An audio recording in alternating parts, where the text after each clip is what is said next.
The EMEC is the best-selling paintball gun in the last 5 years. It's a mechanical spool valve, that mechanical meaning, no electronic assistance.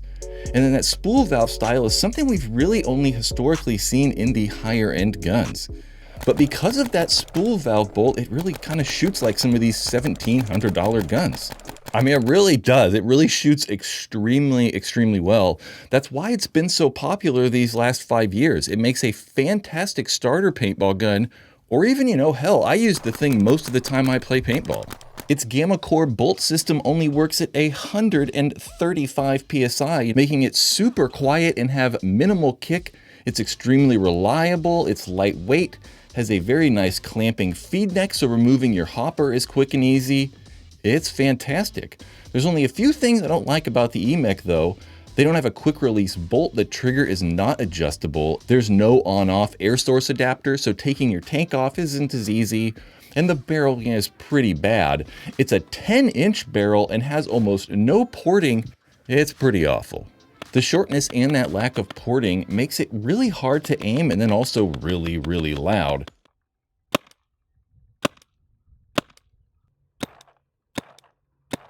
And it's not the most accurate thing, so nearly everyone that buys one of these EMECs is putting on an aftermarket barrel right away. And good barrels are starting at around $50, which makes the thing a little bit weird because about a year and a half ago, Planet Eclipse released the ETHA 3M, an upgraded version of the EMEC, for only $399. $110 more than the EMEC. So after you bought that barrel, you maybe just should have bought an ETHA 3M. It's a little weird.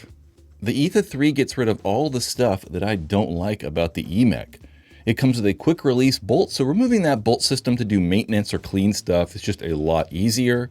They got rid of that puny 10-inch barrel, and it's coming with a 14.5-inch two-piece barrel, and this is really probably the biggest difference maker. That stock EMEC barrel is just so loud, you really can't even hear what's going on around you.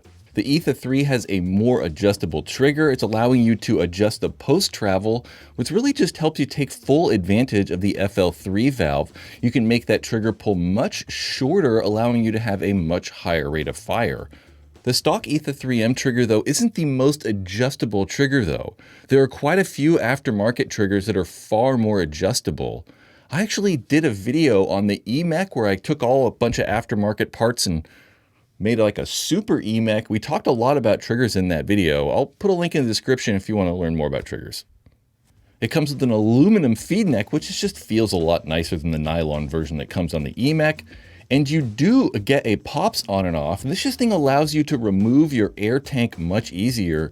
You don't have to like unscrew it and shoot your gun at the same time. You just pop this button on the side, whole thing degasses, and you can just remove your tank really easy. If you're to buy all those parts individually for your EMEC, which you can do, it's going to be $250. So that extra $110 for the 3M really is a pretty good deal. And I did say that EMEC feed neck was made out of nylon, and both of the EMEC and ETHA 3 are primarily made out of glass reinforced nylon. And now you might be thinking, isn't just nylon plastic? And you'd be right, but it's abnormally strong. They actually make real firearms out of it. So spending $400 on an ETHA 3M if you're just starting out might be a bit much. But if you intend on playing paintball at least once a month, I really would invest in at least the EMEC or the ETHA 3M. If you want something that's extremely reliable and inexpensive, Tippmann's are probably the route that I would go, and the best value of them all has to be the Stormer Basic. The Stormer uses a design that Tippmann have been using for decades. They use the same internals that are in the Tippmann 98, the best-selling paintball gun ever. They're dead simple and just work in all conditions. Those internals operate at the same pressure that's coming out of a standard compressed air or CO2 tank, so that's around 750 psi. That higher pressure from the Stormer does make it a little bit louder and kick more than some of the other guns in this video, but it's still really not that bad. I mean, it's much better than guns like Spider or the Azodans. One of the main advantages of the Stormer is its ability to use any gas. You can use a compressed air tank or just purchase an inexpensive CO2 tank and it's gonna work fine.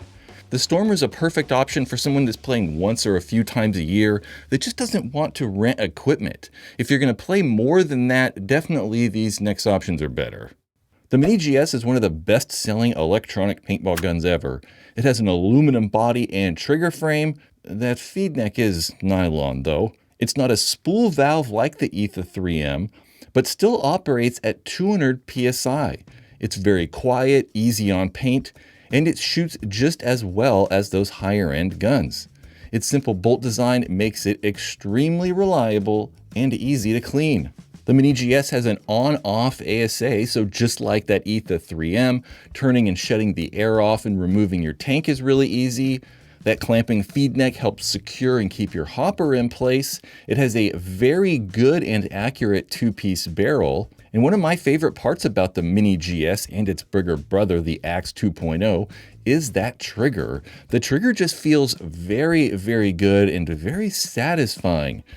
Some of the other guns kind of in this price have like a little bit of a mushy trigger, and it just doesn't feel as crisp and as snappy as these Mini GS or that Axe 2.0 triggers. And right here, pulling this trigger, you can kind of see the difference between these electronic and mechanical guns on just how short we can make that trigger pull on the Mini GS.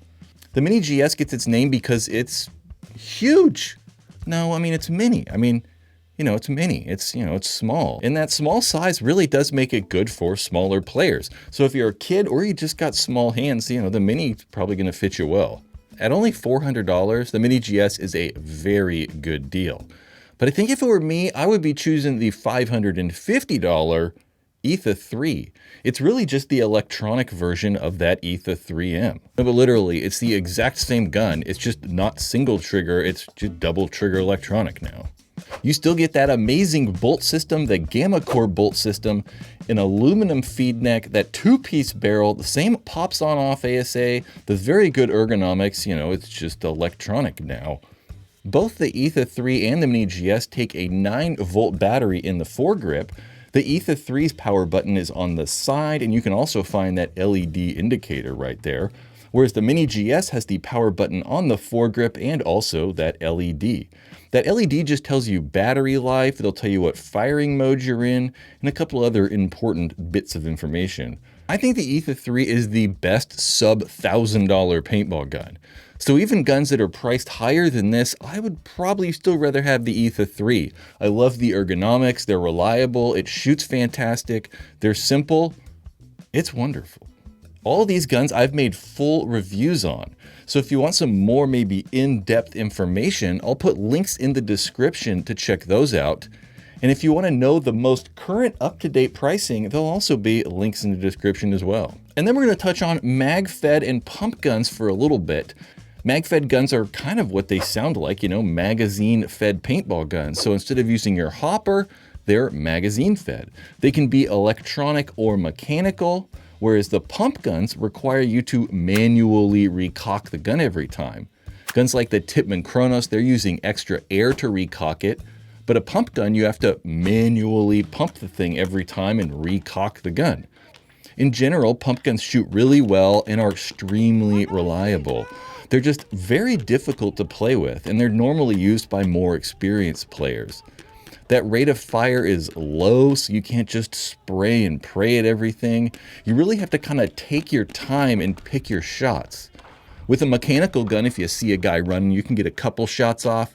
With the electronic guns, you get a few more, but with a pump gun, you're only getting that one. That's typically why more veteran-style players are using the pump gun. Just you're getting one shot, you just can't be like, Playing mag-fed is a little bit easier though.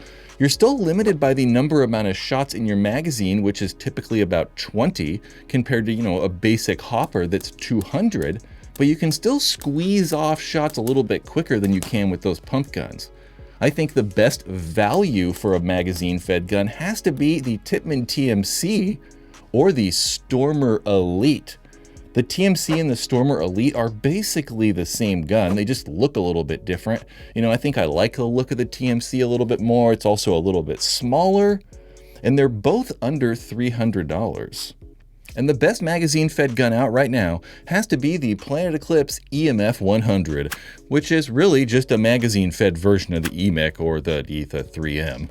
It's still super quality, just like all the Eclipse stuff. Has that gamma core, so it shoots fantastic. It has a on-off ASA that pops on-off. Has that two-piece 14.5-inch barrel from that ETHA 3M.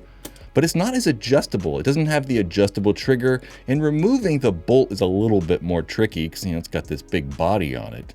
The EMF 100 can also use first strike rounds. First strike rounds are shaped paintballs, so they can only be fed through magazines. They're pretty crazy. They legitimately shoot twice as far and are considerably more accurate than regular paintballs. The downside, they're $60 per 150.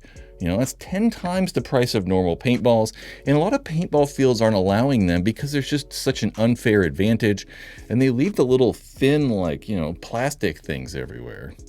One of the cool things about the TMC and the EMF 100 is you can convert them to use hoppers if you don't want to use those magazines. You just install the included feed neck, the dummy magazine, and then now you're just using kind of a normal hopper-fed paintball gun. But they are big, just because the bodies are big, but it is kind of a cool feature. You can choose what you want to do. So those are the top starter or beginner guns right now.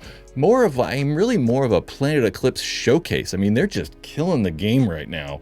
At $300 all the way up to $1,750, they're offering the best products. Whether it's that EMEC, the ETHA 3M, the ETHA 3, or even that EMF 100, they're wonderful. But also the Mini GS is fantastic. Or if you want even cheaper, I really do like the Tippmann Stormers.